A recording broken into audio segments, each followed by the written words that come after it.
Salut tout le monde, j'espère que vous allez tous bien. Moi, de mon côté, je vais bien par la grâce de Dieu. Ce soir, j'aimerais commencer par vous remercier pour vos interactions, pour vos repartages. Vraiment, merci pour la force que vous me donnez un peu partout sur la chaîne YouTube, sur le compte TikTok, sur la page Facebook. Merci beaucoup, vraiment, vous êtes vraiment formidables. Aujourd'hui, nous sommes dans la troisième phase de l'interview collée. Et cette fois-ci, je m'en vais rencontrer une centrafricaine, une auteure qui a eu à écrire déjà 2 à 3 ouvrages. Cette femme, elle vit en France. Sans plus monopoliser la parole, je vais vous laisser découvrir cette personne. Coucou, je suis Providence Patassé, j'ai 31 ans. Je suis auteur de 2 ouvrages autobiographiques. Ces 2 ouvrages portant respectivement sur le coup d'État du 15 mars 2003 qui nous aura renversé du pouvoir et dont, en tant que Centrafricains, nous nous souviendrons de ce jour malheureusement très négativement. Et l'exil politique qui va relater notre vie après le pouvoir, après la chute d'un pouvoir que je vous laisserai découvrir. Alors, vous risquez de trouver ça assez improbable, voire relativement drôle, parce que mon tout premier livre, je l'ai écrit à l'âge de 11 ans. Alors, ce que vous, aujourd'hui, vous lisez comme étant dans l'œil d'un enfant, a pris naissance quand je ne faisais pas plus d'1 m 50.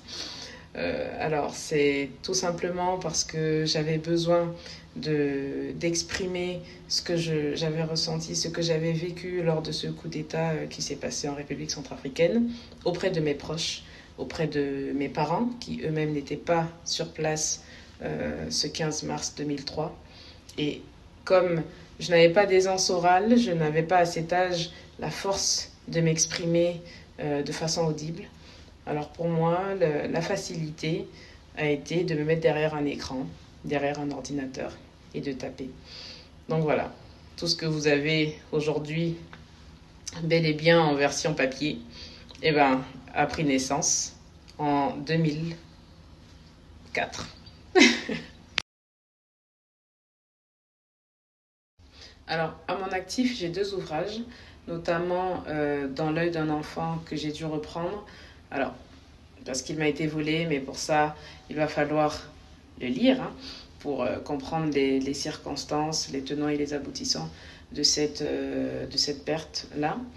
Et le second ouvrage, L'exil politique, qui m'a été beaucoup plus compliqué dans la rédaction parce qu'il m'a fallu replonger dans chaque émotion que j'ai mis de côté volontairement durant toutes ces années parce qu'il s'agit de réaffronter des pertes humaines, des sentiments et des émotions très vives, mais assez noires. Alors oui, la difficulté en tant qu'auteur, elle est omniprésente. Ensuite, tout dépend vraiment du type d'écriture. Dans tout ce qui est roman, alors la difficulté va se trouver par exemple dans l'imaginaire. Le fait de devoir pousser comment dire, pousser la créativité à son paroxysme pour éviter justement de lasser le lecteur, pour éviter de ressembler aux autres écrivains. Voilà, c'est un gros travail. Pour ce qui est de mon cas, moi, il s'agit d'une autobiographie. Euh, Moi, je trouve que la difficulté a été justement de repartir dans des souvenirs douloureux et surtout, après toutes ces années, de pouvoir vraiment remettre chaque chose dans un contexte précis en termes de chronologie, parce que ça, c'est quand même des événements qui remontent aller de mes 10 ans à mes 16 ans. Mon projet pour la République centrafricaine en termes de littérature serait de mettre en place une maison d'édition pour pouvoir aider toutes les victimes de guerre à s'exprimer. à pouvoir extérioriser leur douleur, leur mal-être, parce que moi, ça m'a aidé. J'ai utilisé l'écriture comme moyen de guérison, euh, ou du moins première démarche.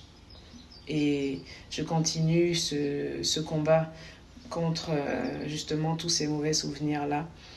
Nous sommes, en tant que Centrafricains, un peuple jovial, malheureusement avec des blessures profondes, avec des séquelles. Et pour moi, je pense que l'écriture est un bon tremplin vers l'expression dans un premier temps, vers le partage, vers la culture et vers la transmission de l'histoire pour les générations à venir. Donc voilà, tel est mon projet pour mes compatriotes centrafricains.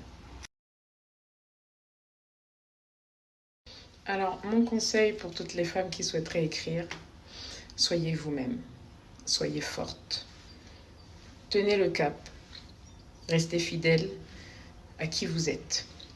Il n'y a pas de ligne directrice en termes d'écriture. Que vous souhaitiez partir sur quelque chose de loufoque ou quelque chose de beaucoup plus terre à terre, il s'agit de vous. Alors, maintenez vos idées. N'hésitez pas à vous rapprocher de personnes qui ont déjà une expérience dans le domaine, mais gardez vraiment en tête que ce seront vos mots qui vont refléter votre âme. C'est très important. Vous devez garder une authenticité, peu importe la personne qui vous donne les conseils, c'est votre projet, c'est vous qui donnez le ton. Ainsi prend fin la fin de notre interview. J'espère que vous avez apprécié cette nouvelle interview avec Prudence Patassé. Vraiment, c'est une femme qui se bat et elle a des projets pour la République centrafricaine, côté littérature. Elle fait partie des nôtres. Vraiment, j'ai apprécié moi également. Faites tout pour obtenir ces livres. C'est important. Ça parle de l'histoire de notre pays. Moi-même, j'aimerais en avoir. Bientôt, je crois bien que je vais commander en ligne. Donc, faites comme moi, commandez ces livres. Comme ça, vous allez aider la culture centrafricaine à aller vers de l'avant. Merci.